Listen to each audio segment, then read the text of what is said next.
Hey guys, welcome back to another villager hunt on my island. I'm super excited about this house because it's on a very special location. It's at the top of my island, a little bit isolated with a whole bunch of space to build around. So the villager we put here has to be very special. I'm hoping to find someone who's themed so I can properly fill out this area, but we'll see what we come across and make our decision from there. I have a couple characters in mind, but if I get inspired on the way, then that's fine. I only have 10 Nook Mile tickets right now, so hopefully we get lucky and I don't have to go back and get more. In case you were wondering, the villager that moved out was actually Twiggy, and no offense to Twiggy, I just think they're nothing special, and I wanted something a little bit more exciting for that location. Getting right into it, we found a peach tree island, as well as the villager on this island was Bree.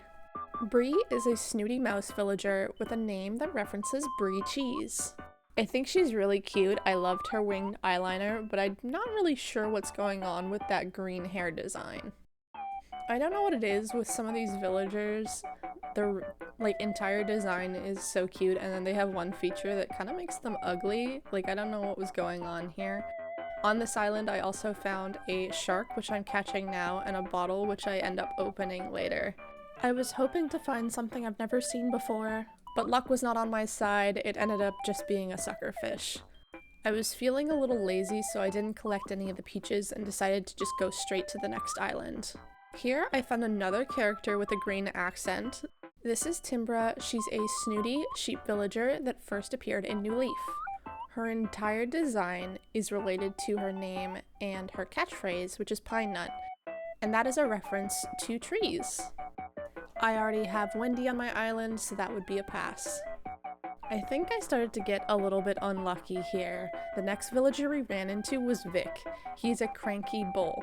In English, Vic is a shortening for Viking, but in Japanese, the Nor in his name may refer to Norse or Norway. He's got such an interesting history and story to him, but I can't get over the coloring and the design being a little ugly, so I did pass on Vic, and I ended up opening these bottles on this island. And of course I opened a DIY that I already had, but at least one of them was new to me. Here my luck streak continues and I run into Lionel, who is a smug lion. I guess I should say bad luck, because I'm not really loving these villagers that much. I think his white mustache is cool, but he's definitely more of a unique villager and doesn't really fit my style. His name, catchphrase, and appearance may reference the military rank of colonel. Or colonel, or however you said it, but I don't know how Lionel would become colonel. It'd be like Lernal. That doesn't really make any sense, but whatever. Super excited for this island because I happened upon a bell island and I really need bells right now.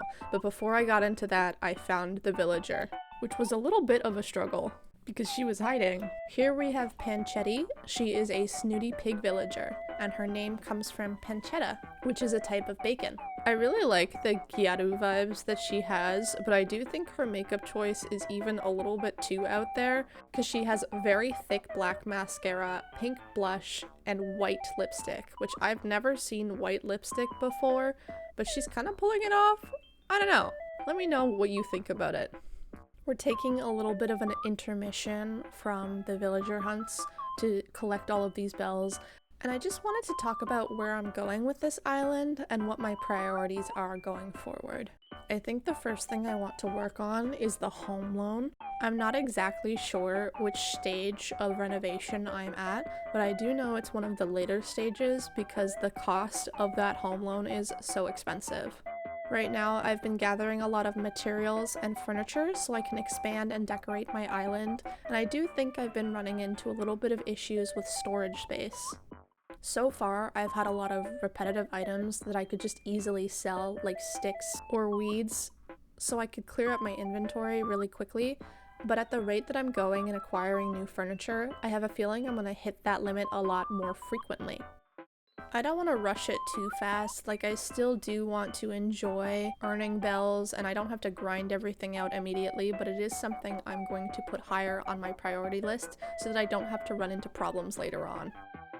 I'm a little worried because paying off the home loan is such a big goal that keeps me motivated to play Animal Crossing, but I'm hoping that this will be a good exercise in achieving goals and then looking forward and not feeling empty that the goal is no longer there to drive me. I'll make sure to feel my accomplishments and then set a new goal to move forward.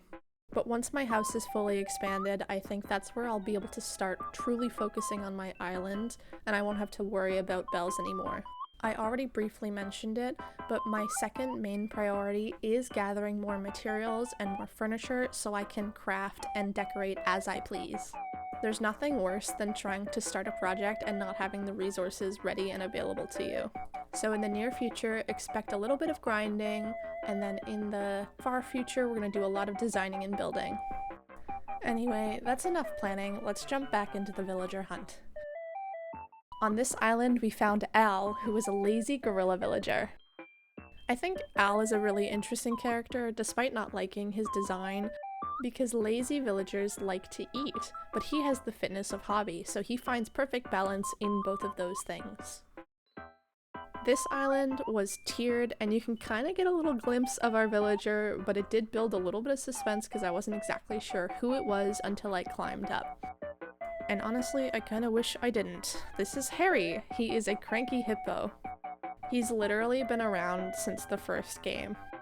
But back then, he had the personality type of jock villager.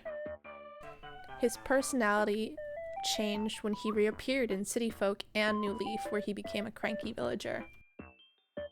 Moving on, here we have Angus, who is a cranky bull. His name is derived from the Aberdeen Angus breed of cow, hence his Scottish catchphrase. His name might also be derived from Angus beef, which is a brand of cow beef.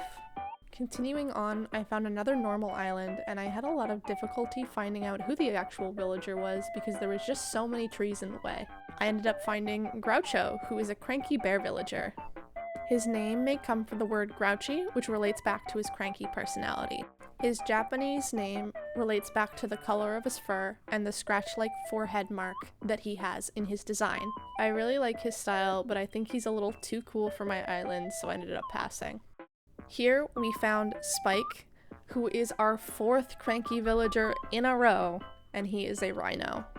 His name might be in reference to his horns, or some people speculate it might be referencing spikes that are adorned frequently by late 20th century punks and skater fashion accessories.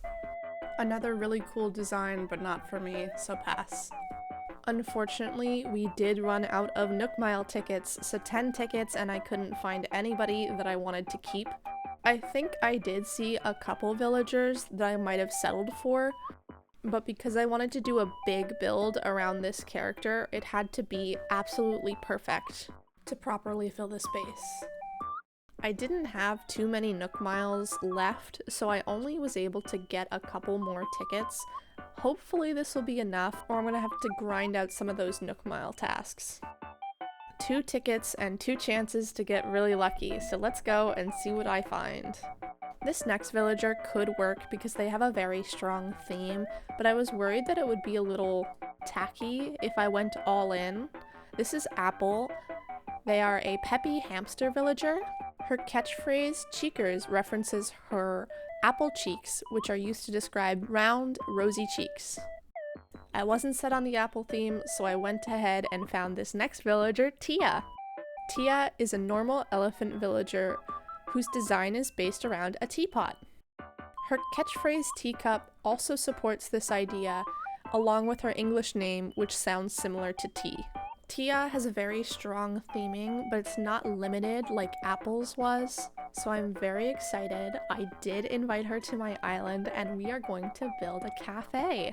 I think it's gonna be so cute. I want it to have like an afternoon tea party feel, but not make it too indoorsy just because it is up on a cliff.